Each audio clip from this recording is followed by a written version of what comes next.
Oísteis que fue dicho, ojo por ojo y diente por diente. Pero yo os digo, no resistáis al que es malo. Antes, a cualquiera que te hiere en la mejilla derecha, vuélvele también la otra. Y al que quiere ponerte en pleito y quitarte la túnica, déjale también la capa. Y a cualquiera que te obligue a llevar una carga por más de 1 milla, ve con él 2. Al que te pida, dale. Y al que quiera tomar de ti prestado, no se lo rehuses. Jesús es el más revolucionario de todos los maestros. Él vuelve las cosas de arriba abajo para los que aceptan su enseñanza. Una vez que se acoge su mensaje, todo cambia de aspecto. Nada vuelve a ser como antes. Todos los valores humanos se transforman de manera radical. Aquellas cosas en las cuales consumíamos caudales de energía y de tiempo parecen luego no valer en absoluto la pena de poseerse, mientras que otras que pasábamos por alto llegan a ser las únicas que nos importan.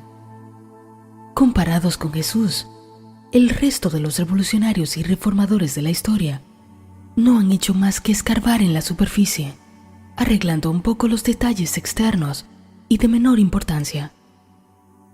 En cambio, Jesús ahondó hasta la raíz misma de las cosas. La vieja ley destinada a mantener cierto grado de orden, por rudimentario y sencillo que fuese, entre un pueblo bárbaro, se había basado en la conocida frase ojo por ojo y diente por diente. Cualquier daño que un hombre hiciese a otro, tendría que sufrirlo en sí mismo por vía de castigo. Si mataba a otro, la ley lo mataba a él.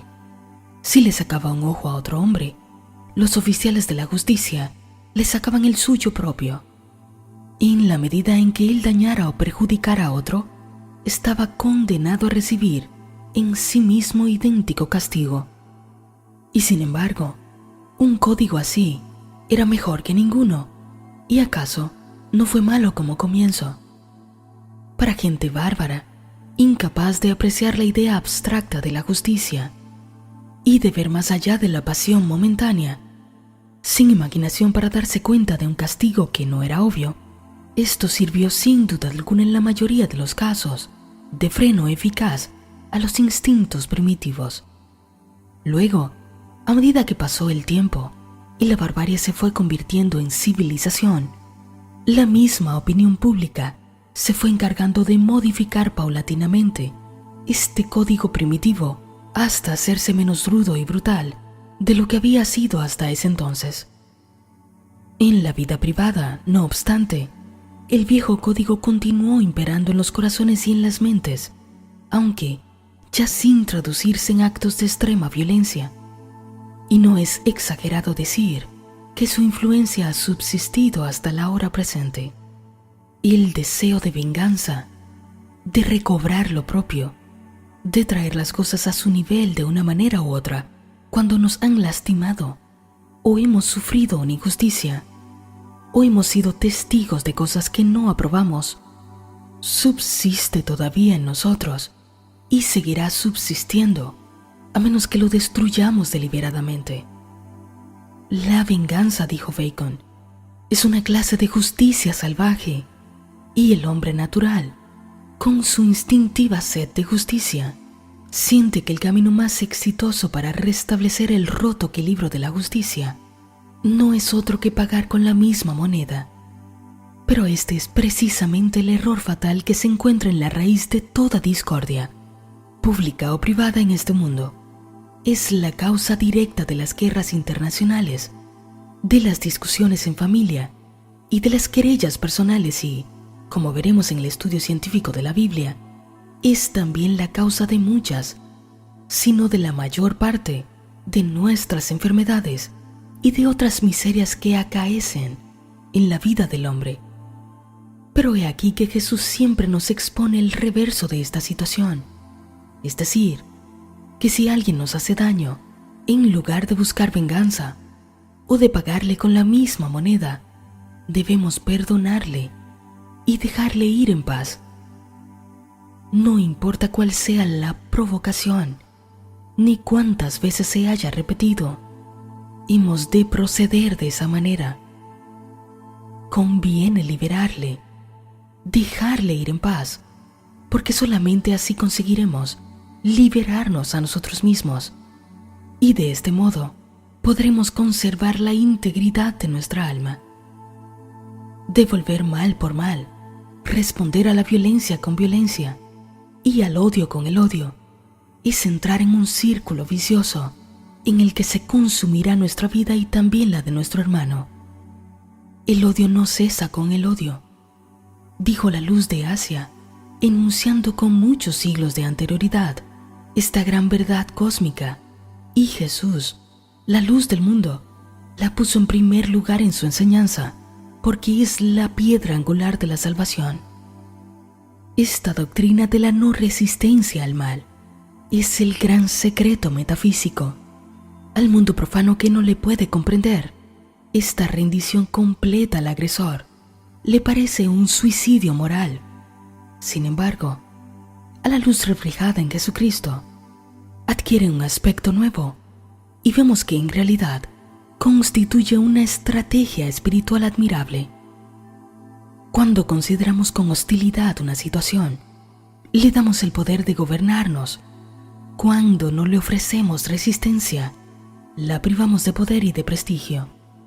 Como hemos visto, Jesús es el supremo metafísico y él mismo se interesa solamente por los estados de conciencia, los pensamientos y las creencias que adoptan los hombres, porque estas son las cosas que importan, las cosas en las que residen las fuerzas causales.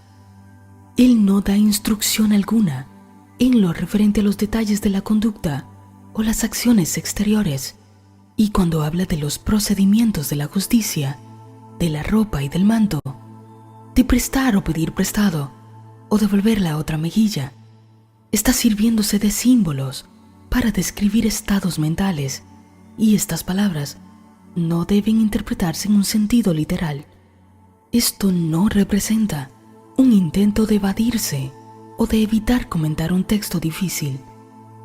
Nunca recordaremos demasiado que si nuestro pensamiento es justo, nuestra conducta no puede ser mala.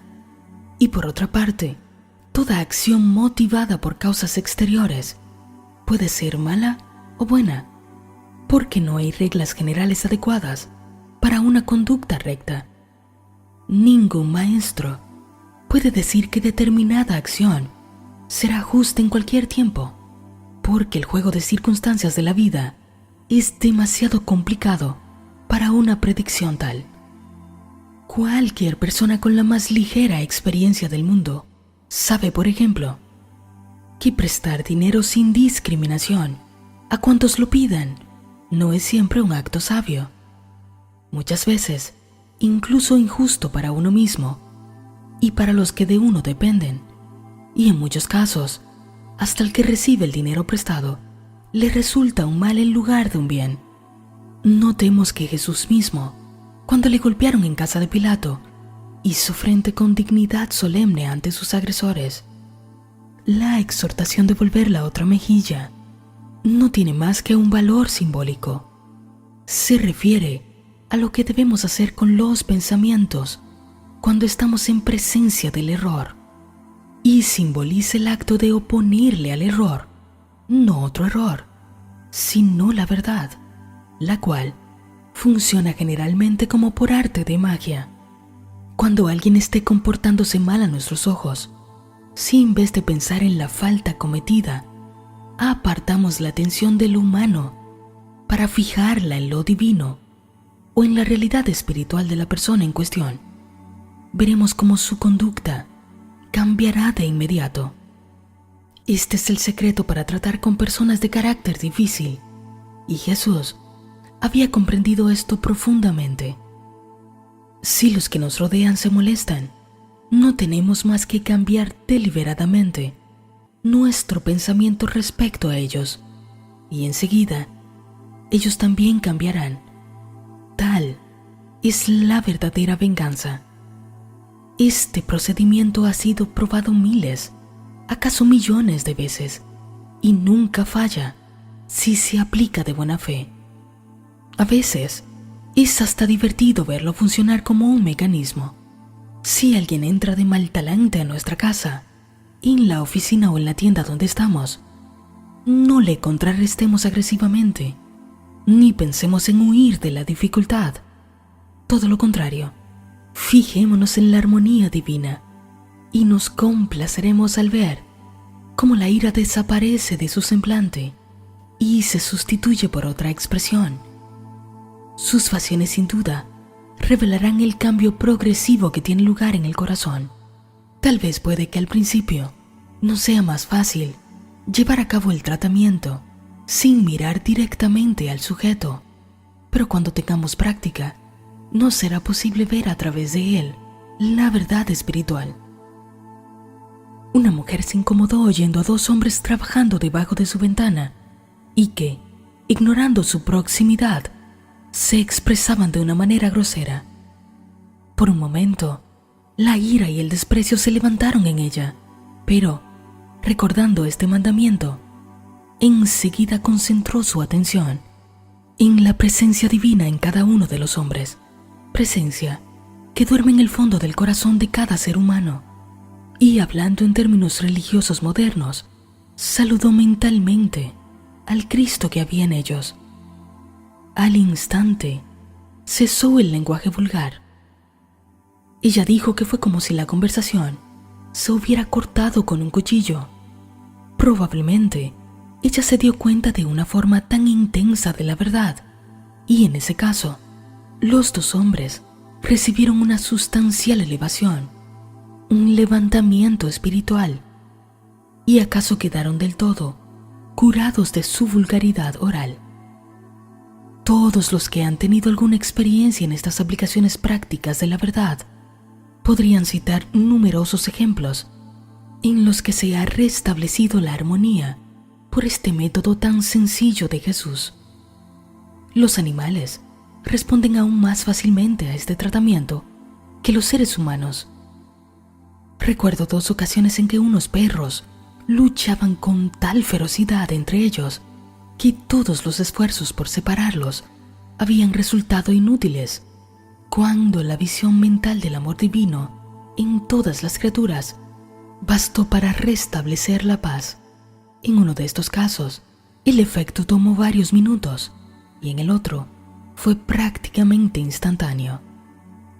Algunas veces ocurre que uno se encuentra en un grupo donde la conversación tiende a ser muy negativa. Se habla de enfermedades o de desgracias de toda índole, describiéndolas detalladamente, o se critica sin piedad a los ausentes. Por una u otra razón, puede sernos difícil abandonar la reunión. En tal caso, nuestro deber es claro. Debemos mentalmente volver la otra mejilla y ayudar así tanto a los que hablan como a sus víctimas. Déjale también la capa y vete con él 2 millas.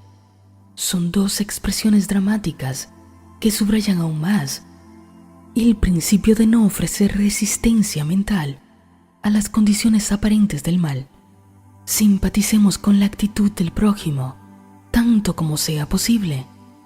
Concedamos cada punto que no sea absolutamente esencial y redimamos el resto con la verdad de Cristo. Nunca nos rindamos al error, por supuesto, pero es al pecado y no al pecador a quien debemos condenar.